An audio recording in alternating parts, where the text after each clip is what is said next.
So this is our 29th book we are reading in the book club. Always feels nice to see the number. And so today we are discussing The Blind Assassin by Margaret Atwood. Let's see a little bit about the author, the awards and recognition for the book, the themes, the writing style, structure of the book, and also the historical context and some quotations from the book. So, Margaret Atwood is a Canadian writer. She was born in Ottawa and spent much of her childhood in rural Quebec, which is where she was living because of her father's job. She did not attend school full time until she was 12 years old. However, she was a voracious reader of literature. And Dell was this publishing company which brought out these pocketbook mysteries, and she was a huge fan of them. She also was a fan of the Grimm's fairy tales and the Canadian animal stories, comic books, and she loved reading a lot of folk tales and mysterious, happenings and kind of those kind of books, which is what led her to write more of fantasy and science fictional stuff later on. She attended the Leaside High School in Toronto, and she graduated in 1957. As a child, she was a voracious reader and she began writing poems and plays of her own at the age of 6. After graduating from high school, she earned a BA in English from Victoria College in the University of Toronto, and that was followed by an MA from Radcliffe College. She married the writer Jim Pock in 1968, but she divorced him 5 years later. And soon after, she got into a relationship with the writer Green Gibson, which lasted until Gibson's death in 2019. She and Gibson have one daughter, Eleanor, who was born in 1976. So Atwood said about Gibson that he wasn't an egoist, so he wasn't threatened by anything I was doing. He said to our daughter towards the end of his life, "Your mom would still have been a writer if she hadn't met me, but she wouldn't have had as much fun." So, about her works, her first book was a poetry pamphlet, which was titled Double Persephone, and it was published in 1961.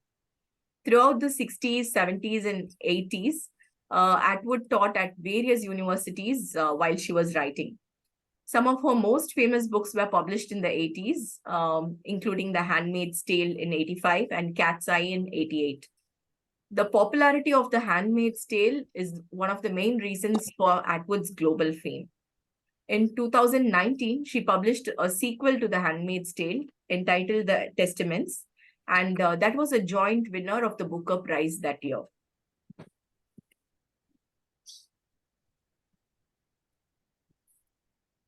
So her name itself is followed by all the awards and recognition which she got. So it's actually Margaret Atwood, Eleanor Atwood. CC stands for a recognition given by Canada.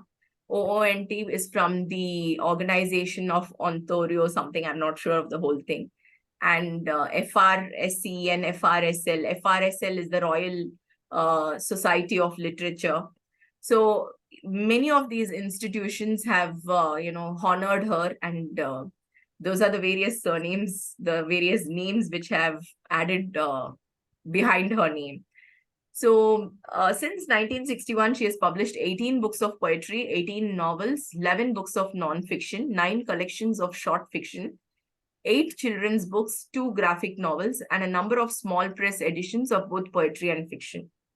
She won 2 Booker Prizes, the Arthur C. Clarke Award, the Governor General's Award, the Franz Kafka Prize, Princess of Asturias Award, National Book Critics, and Penn Center USA Lifetime Achievement Award.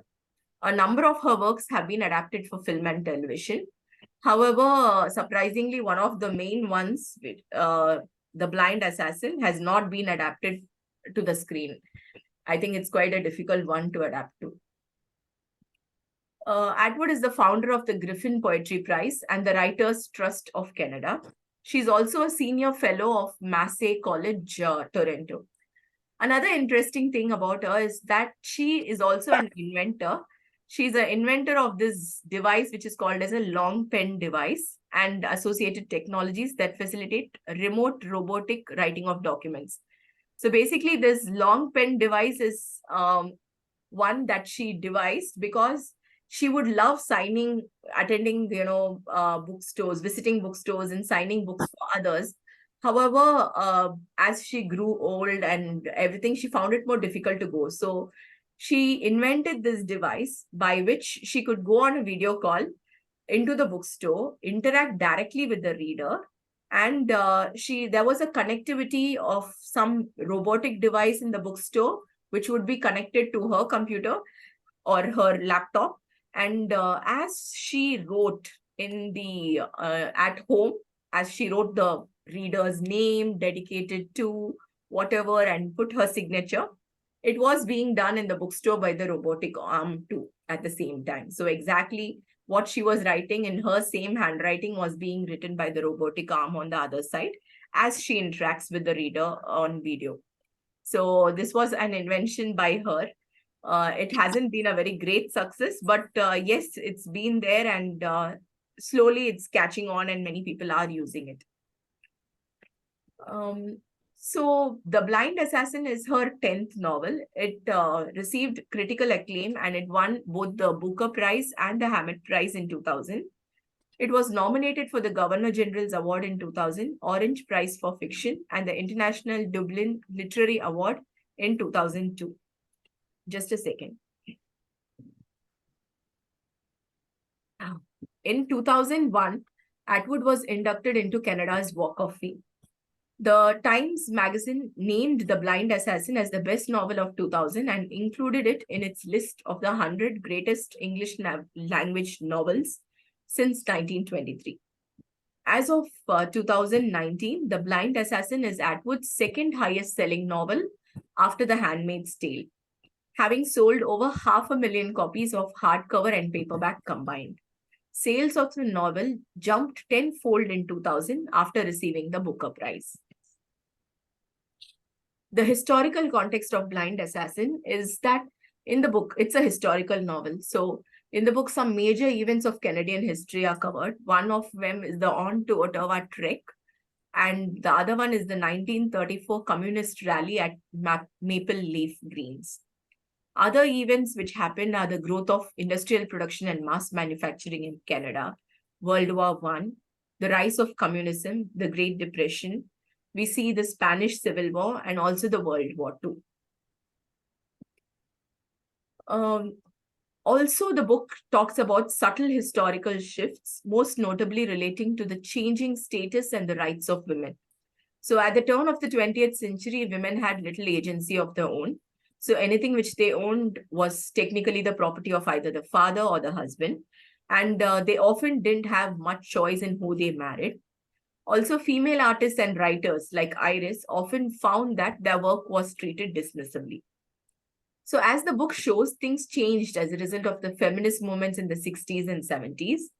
Amongst other things, this movement fought for women's right to exist independently of marriage, and it championed the work of neglected female authors, which is why feminist scholars show so much interest in the novel within the novel, that is The Blind Assassin, which was supposedly being written by Laura, this young, writer who committed suicide. So that's how, she becomes so famous, because she was considered one of those neglected female authors of yesteryears.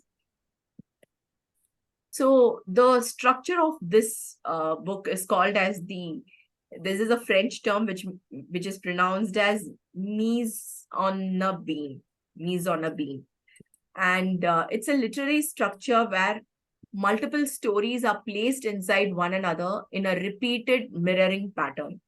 So this is basically to show the manipulation of truth. So storytelling inevitably involves some manipulation of the truth. So of the multiple layers of the interconnected stories within the novel, none is actually fully reliable. In each of them, the truth is represented or manipulated in a slightly different way. So through these nested stories, Atwood suggests that the truth is not necessarily fixed, It also contains many conflicting layers and interpretations, just like the novel itself. The novel has so many references to writing and storytelling, and that's why it's also a metafiction. So it's a metafiction basically means that it describes instances in which fiction contains references to the act of producing fiction. And also in the same passage in which Iris reveals that she is the author of Blind Assassin, she also says, I didn't think of what I was doing as writing, just writing down. What I remembered and also what I imagined, which is also the truth. So by casting both subjective memories and imagination as the truth, Iris encourages the reader to let go of the idea that there is one fixed truth, and instead to embrace the concept that the truth is made up of multiple and sometimes contradictory layers. Would anyone like to add anything about the structure of the novel? Hi, Ranjini, I saw that you're here.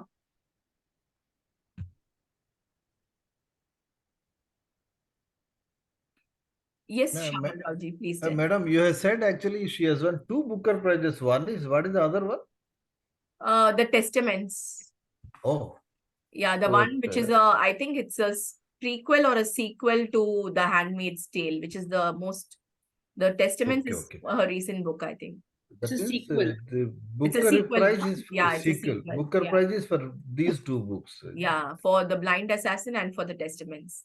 Have you read Testaments, Tulika? Oh, acha. No, I haven't read that one. Yeah, okay.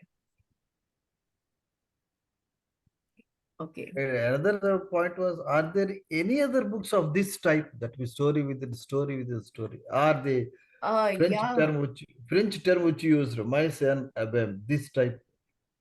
I actually have not come across, as a matter of fact. This is the first time I found that way. Was it Cloud Atlas or something? There's one more book which was mentioned when I was researching about this one, The Blind Assassin. So yes, ma'am. I'm not sure. I think the name of the book is Cloud Atlas. Sure. Okay. I don't know. I'll get back to you, Shaman Rauji. There was a book which was mentioned in that review. That that's also a book like this, where there's a story within a story within a story, and yeah. Hello, this is Sarath. Namaste, sir. How are you, sir? Very well, sir. How are Thank you? Fine. Thank you very much. So I was reading another book, but that is the Persian tradition, where they also embed stories within stories. It is by Orhan Pamuk. The book's name is My Name is Red, which is a historical novel set in some 16th century Turkey. Yes. Orhan Pamuk is a Nobel Prize winner, sir. Yeah, he is a Nobel Prize winner. Yes. It's a very interesting book, sir. Very, very, very interesting book. May I request to repeat the title of the book, sir? My Name is Red. My Name is... Okay, thank you very much. Yeah, it's an incredible book. Talking about miniature artists of that time, who were in Turkey and who were, kind of being persecuted. And the interesting piece is that, some of them, then they decide to flee to Akbar's India, because that is more tolerating of miniature artists. So that was the interesting piece. But it is a very well-written book. Again, following the tradition of stories within stories. Okay, thank you.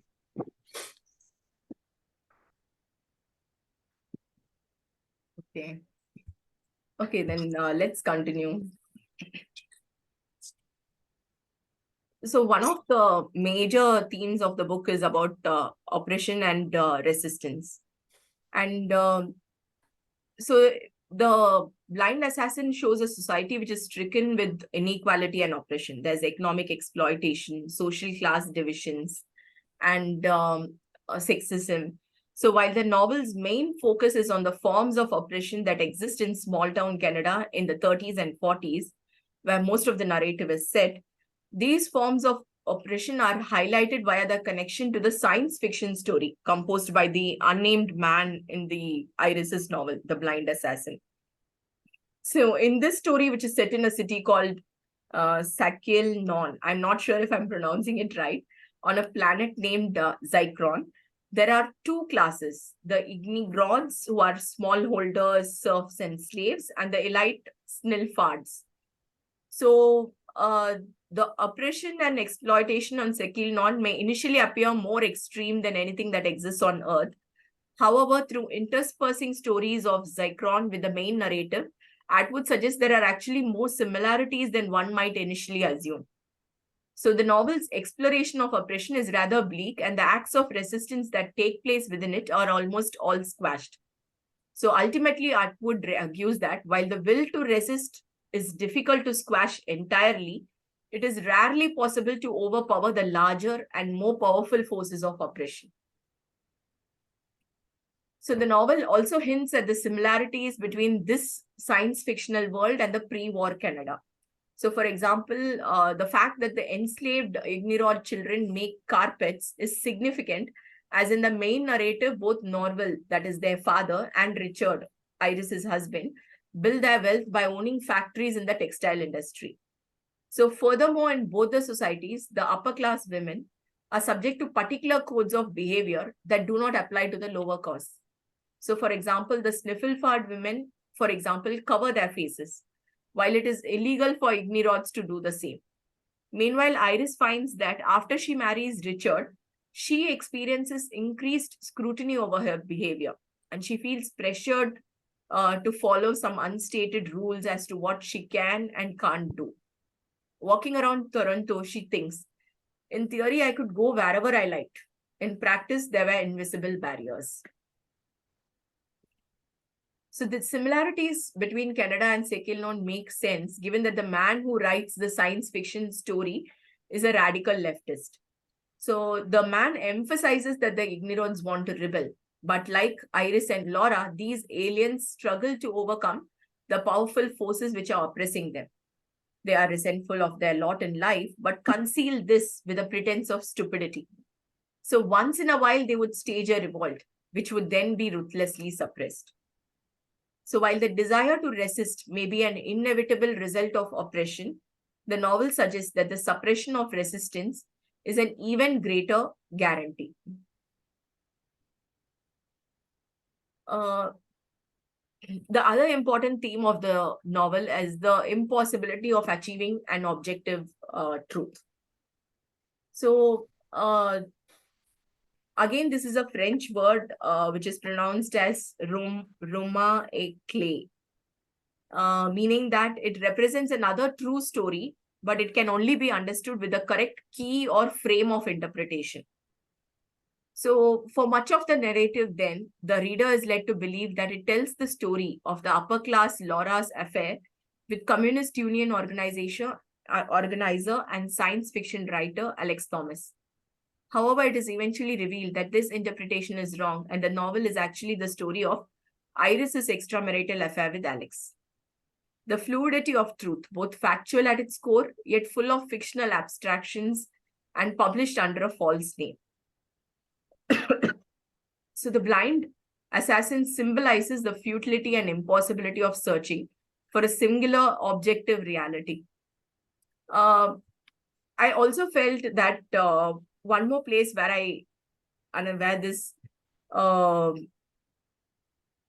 would say maybe within the book itself, there was a Roma clay was where Laura in her books, she lives behind those notebooks where Iris finds that's where Iris initially finds that she has been abused by Richard. And there are only words which say no, no, no, and those crosses. And I think that was a very, very clever way of, of how Atwood had shown what had happened without using any words or without mentioning anything. So, did any of you go back and read those Yes. particulars? Yeah, Particularly, she writes that in her school exercise books. yeah. And she makes XXXOOO. And Yeah. somewhere down the line, actually, she says to her sister, you see, I have already written, if you don't understand what I can do, like that. That's what. Mm. Yeah. The Laura says to Iris, then I had to think actually, what is this she is trying to, it is choose. It is almost like a scientific quote, yeah. equation. X, X, X, O, O, X, Toronto place. She writes a number of places. Mm, Yeah, And on this the type board. of writing is also employed by Alex Thomas. When he is in their house, in that attic, in mm, that book, he brings out few words. I could not connect them. mm. He makes a list. Very correct, ma'am, Is there actually. any meaning in that, Tulika? I That couldn't. No, no, I could not make out. I couldn't figure out if Mm, there was a meaning to it. yeah. And there is With no her subsequent also, reference also to those peculiar words Alex writes. yeah, At least I was thinking maybe he has written here, he'll say what for what purpose he has written, what he means by that.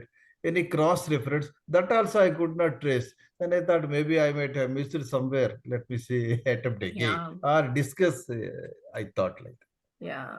I could I not make also out. read that and then went back to the particular chapters and read those chapters again to make sense of exactly what had happened. So Then I a very, thought very maybe clever he way is of trying doing. to communicate with his comrades to those words, or he is trying to send a secret message to them, which I Yeah. could not make out again. But Mm, they were retained there. When he left, actually, he left the books. He leaves those notebooks and correct. goes away.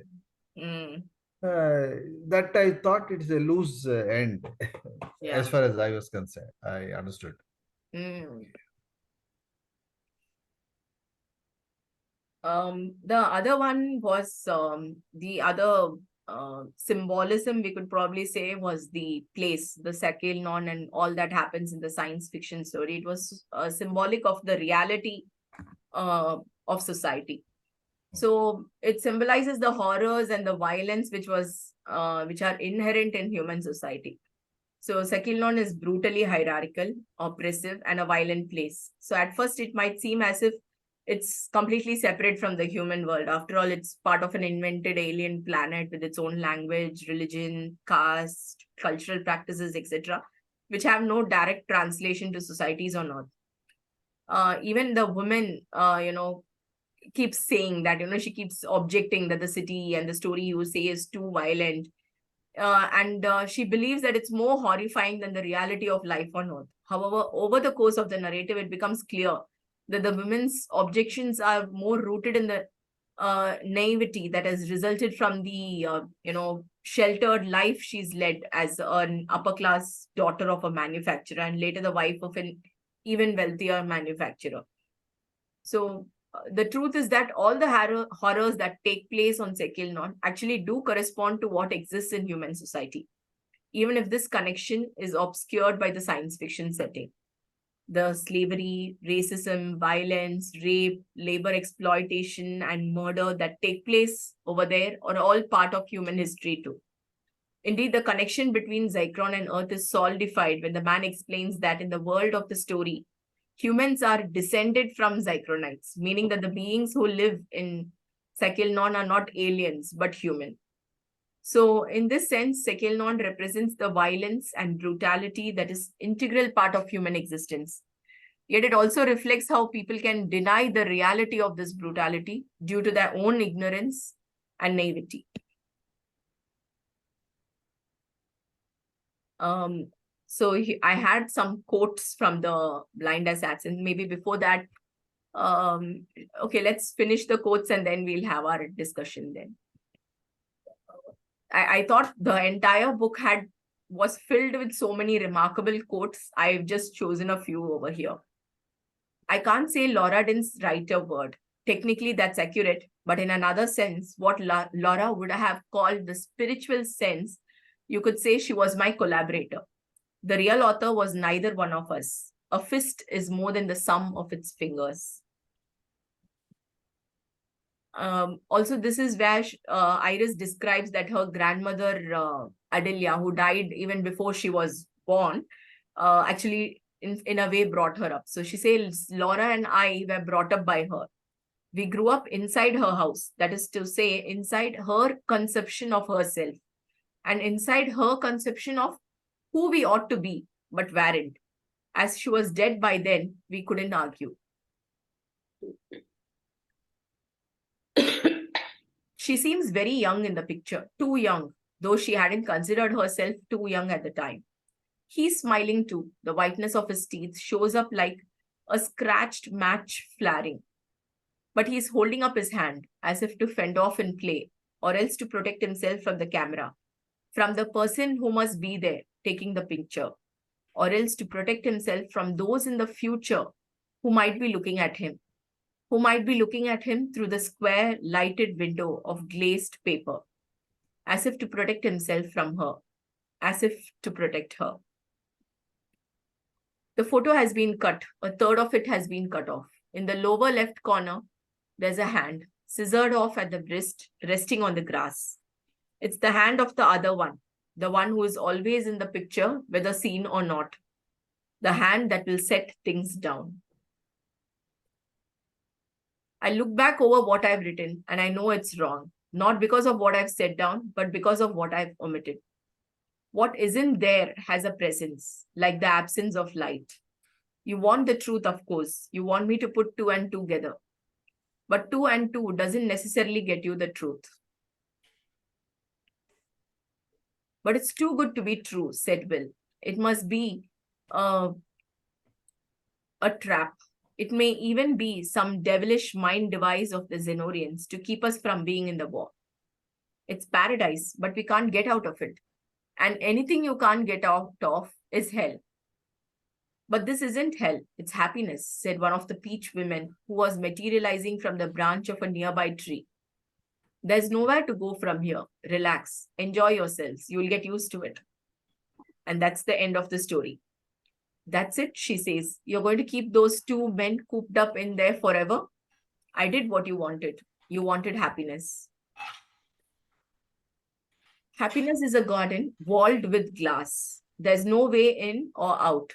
In paradise, there are no stories because there are no journeys. It's loss and regret and misery and yearning that drive the story forward along its twisted road. She takes after Laura in that respect. This is where Iris speaks about Sabrina. The same tendency towards absolutism, the same refusal to compromise, the same scorn for the grosser human failings. To get away with that, you have to be beautiful. Otherwise, it seems mere peevishness. You can detect like a string of jealousy maybe in these lines. Jealousy towards Laura, I feel. It is always there. Between always the two there. sisters, actually, they never went on together. Iris feels actually because of her father, she has been loaded with the responsibility of looking after Laura. Laura, yeah. She digests that in a way. Even at the end, also, when Richard runs after Laura, that also creates a problem to her. From that point only, she gains strength. She becomes her own self. She asserts. So the point of jealousy between the sisters, I feel it was always there, maybe undercurrent, but it was there. Yeah. And added to it, Laura always used to criticize whatever decision she has taken. Iris, it is wrong, that is wrong, it is not correct like that. Correct. She was being younger, actually, she always assesses her elder sister. And she is little different. While you find Iris little submissive, confirmatory, Laura is not she is little of a revolting type. Correct. And she is unusual in her character when she is put into that sanatorium or whatever that is. She comes out of that. So two different characters, two extreme characters. One is very, very positive, docile or submissive, pliable. But the other one is opposite to her. So naturally, when the characters do not go together, there will be definitely a difference of, as you said, actually a jealousy or a negative feeling. That's what I felt. But Also, if you there was please go ahead. Please go ahead. No, it's no. Also, I just felt one more thing. When she comes to know, even when she comes to know Laura was pregnant and she was forced to have an abortion or something. It feels like it's easier for her to accept that it is Alex. Though in the story we feel that she actually loves Alex and she hates her husband. But it's easier for her to accept that it could have been Alex, but it's a blow and it's so difficult for her to digest that Exactly. it could have been Richard. Correct. Correct. She even in her wildest dream, she never anticipated Richard will be doing that. So Alex was acceptable because Alex was acceptable to both, to her and also to her sister. Also, she always knew that Laura has this, she has this crush or whatever. She has this extreme soft spot for Alex. So perhaps it didn't come as a surprise to her. But Richard would, she would have never imagined that this could happen. So, which is why she's more shocked. And also, when we talk about the relationship between Iris and Laura, I feel she might have been envious, but she was also very protective of Laura. As in, she That is a regrets correct that thing. she has to Very look out correct. for her. Very correct. Because But her she father took a constantly promise does from that. her. Exactly, exactly. There is a line somewhere actually before death. This father takes a promise from her. You have to look after your younger sister, take care of like that, and to take care of business also. And to make a beginning, he was taking her for company meeting, vagera, vagera. So next in command, father was putting her in charge of her. That is a fact. She was taking her, but she did a right job. She perhaps of the total story, she is the only character who gets worried about Laura. If you look at it, Yeah, and Laura's rebelliousness is driven a lot from her sense of righteousness. I mean, it's not, she's not like a rebel without a cause. She feels this is the right thing to do. And if Very you're correct. not, so she will stand up for that. That is why I said she is very assertive in her character. For instance, if she believes in a religion, she goes to hospitals, serves those sick people, that type of thing. She has got a point or a personality of her own. You can't just bulldoze with your ideas. That's what I find. A stronger personality of all that. And then, of course, on the other side, you have Winifred also. She is also strong, malevolent in her own way. Our Richard's sister. Correct. She is also strong. She makes up things, organizes this, that, so many other things. But in real character, Laura is, and she has written the book. That is also another point. Laura character is different. And Rini is also okay. Rini, she's a very sweet character. I loved her. I like that actually. Because in absence of mother, she brings up these children. Correct. She was always protective as a mother, maternal love and others to both the kids. At the end also they go and meet her. Rini is a good character. Yes. Like that. She was almost like a, what you call a matriarch. Whatever that is. Very protective. It's a good character. Very conventional also. Very conventional. And she is able to say what is right and what is wrong. In her own way, she used to explain things to these kids. That is every time when something comes, Rini used to say like this. Rini used to say like this. There are 4 or 5 the sentences. Correct. Tell me one thing. Why did Richard kill himself after Laura kills herself? Because he is going to lose his political, what we call, relevance. He had an ambition to become a political leader. No, that I get. Once this comes out, that is a scandal comes out that he is the reason for the death of his own sister-in-law, whatever. So he will be doomed as for a politician, and he was very ambitious. If you look at it, he took away all property from these people. They cheated, and so because he will not be able to meet his vertical ambition. He will fail in meeting his ambition. That is why he committed suicide. If you remember, that book is also at the time it was there in his hand. The book she has written where it is mentioned that these are the things. So he realized actually. But I think like what Tulika's the point, I think what she's trying to make is that hadn't he realized that sometime back itself?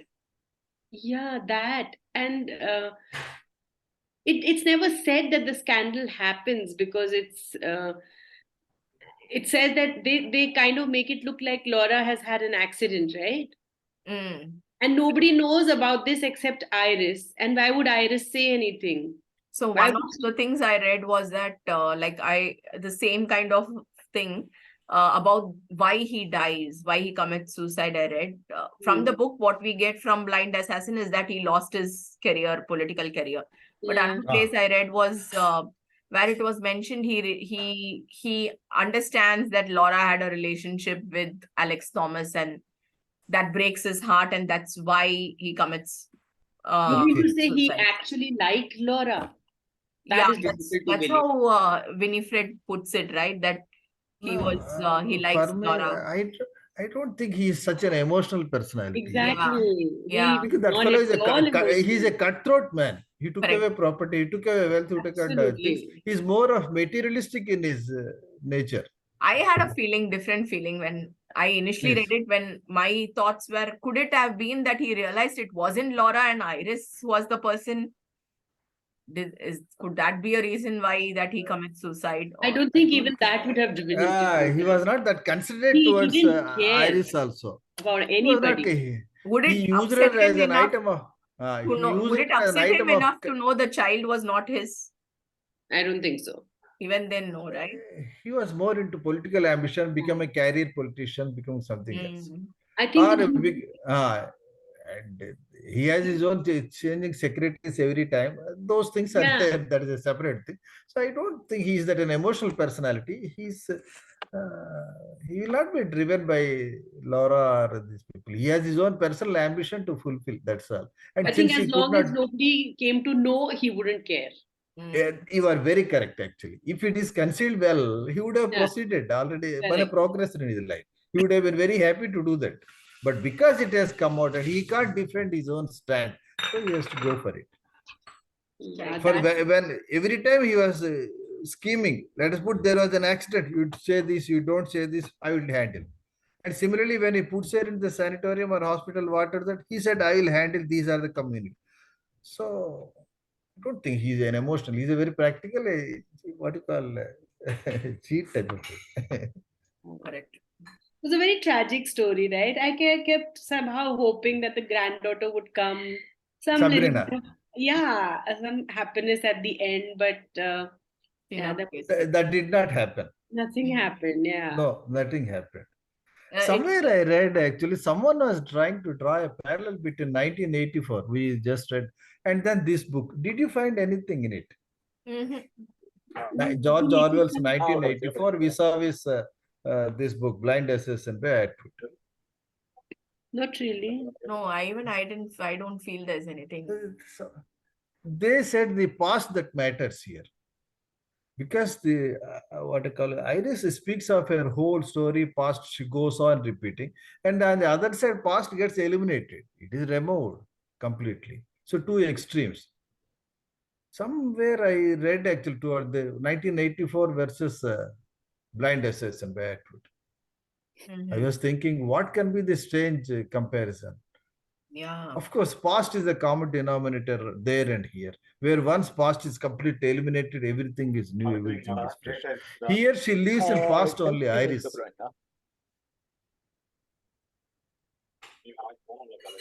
Okay. There are a few more quotes I'll just share.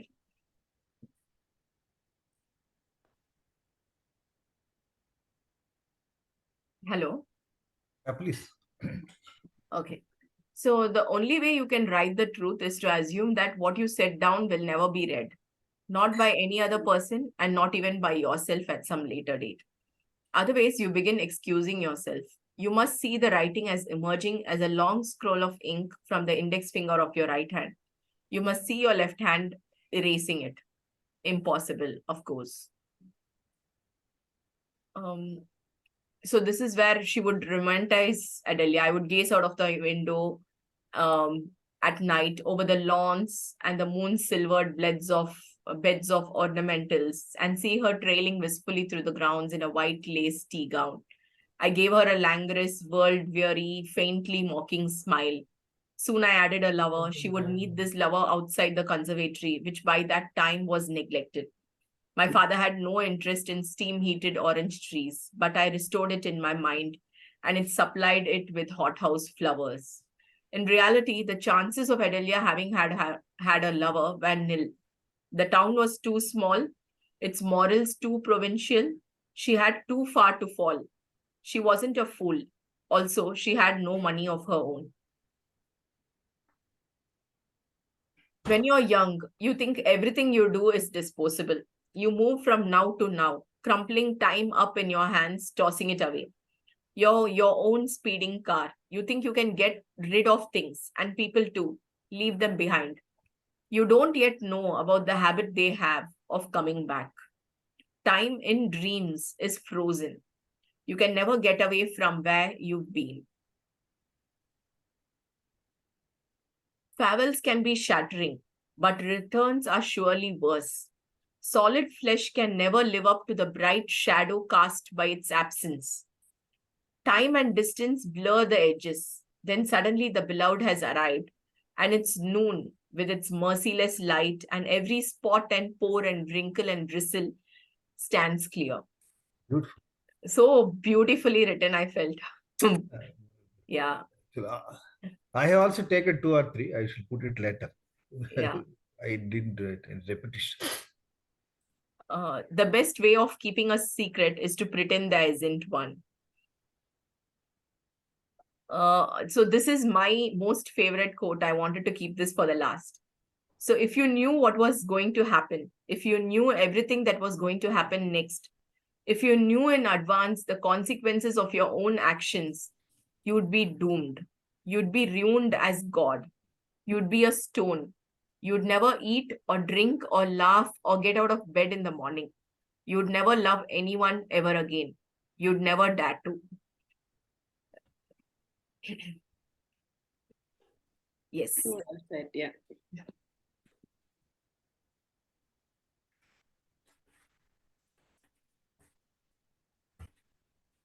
Yes, that was one very, very satisfying book, I think. Yeah. May I read out one more quote, madam? Yes, please. Some of the best things are done by those with nowhere to turn, by those who don't have time, by those who truly understand and the world helpless, by those who don't have time, by those who truly understand the world helpless. They dispense with the calculation of risk and profit. They take no thought for the future. They are forced at a spear point into the present tense. Thrown over a precipice, you fall or else you fly. You clutch at any hope, however unlikely, however, if I may use such an overworked word, miraculous. What we mean by that is against all odds.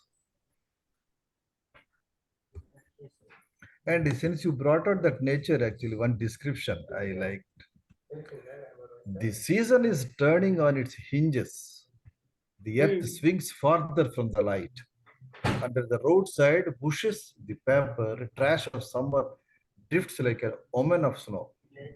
The air is drying out, preparing us for the coming Sahara of centrally heated winter. It's a deep word. Sahara of centrally heated. Sahara, as we know, it is a desert. Right. And he says, the air is drying out. She compares air drying out, preparing us for the coming shade of Sahara, centrally heated winter. And lastly, this is one thing I liked. How she puts philosophy into normal and ordinary things. She refers to a donut. It is somewhere around 379 page. Few lines first she writes in a stanza.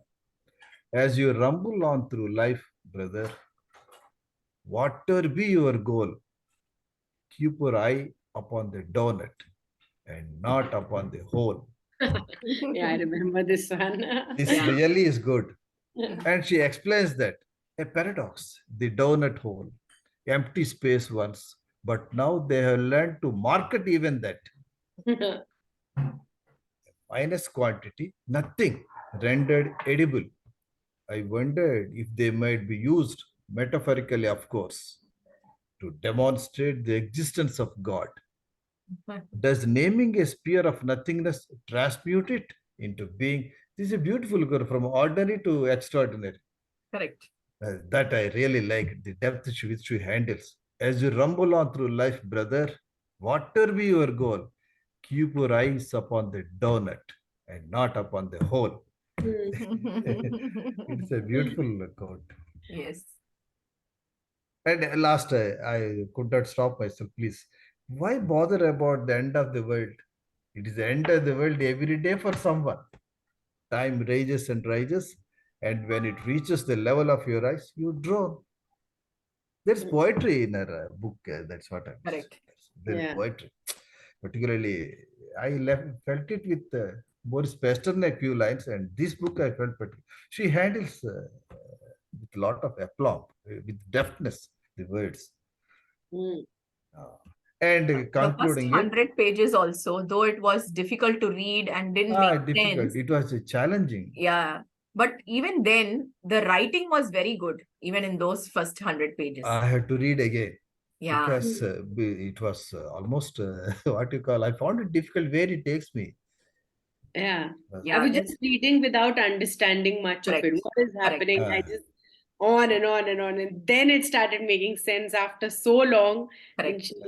yeah. So the Maybe first- after some 150, 200 pages, after that, it's difficult to keep it down. when she begins about her childhood and all of that, then it started making sense. Correct. And one or two places I felt I was like near to tears. One was when the husband doesn't reveal that, the father has passed away. Yeah. Yeah. So that Exactly, is he so conceals difficult it. to That's read. what I was. He was almost a Cruel. cheat. Yeah. Exactly, and she. Absolutely cruel. Even and when the she finds out about Laura, that was the telegrams also are all suppressed by him. They do not get delivered to her sister, actually. Richard is a wrong character. That's required. But you did not guess that it was Richard before that. I made a guess because of his proclivity to do wrong things, and I guessed it. He was doing those things. Yeah. Especially, I started guessing from that one or two places. Once, when she says earlier, she used to move away. Now, whenever she enters the room, he silently moves away from the room. Exactly. And she challenges him. The submissiveness that remained till some time goes away. Yeah. She was submissive for a while, but after a while she changes actually. She doesn't care. I feel that is what she keeps blaming herself. Iris keeps blaming herself. How did I miss those signs? Exactly. Those She things, feels guilty of that. She feels guilty. So many signals were there. How come I ignored all? How I could not notice them? She regrets for that at the latter stage. Because had he known it in time, maybe this havoc could not have happened, losing her sister through suicide. Correct. That was one thing. Well, trying to put a quote actually. This I liked. Because as we all said, it's a great book, and the feeling that is what I had. It is a William Styron's quote, madam. Please. Oh. I put. A great book should leave you with many experiences and slightly exhausted at the end. You live several lives while reading. That's true.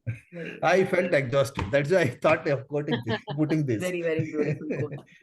Thank you. I'll take a photo of it.